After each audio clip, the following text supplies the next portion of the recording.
Нариспины дыргучаға бұд, етенек аттаған дойдутағы бірайығы Национальный библиотека үліхеттерәйме үйілер.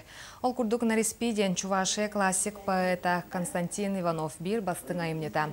Кені бұл поэматын бары соғын сәттес астағыр сұруер, оны Чувашия литературатын көміс фонды тығыр кейлер. Мұны қатынчы 990 сыллаққа қомой қоғанет Семен Руфов Нариспии поэманы тылбастан сақалы саңарды бұтан. Белетир болаққа Чуваш поэтын айымнета ис қоғаны онна сюжетта, нүргуғын онна лоқут сәхәңгәмай гынныр.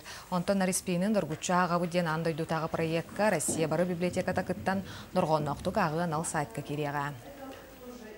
Бу Чувашия национальный библиотекатын проекта андойдутағы проект Нариспина ага бүттен.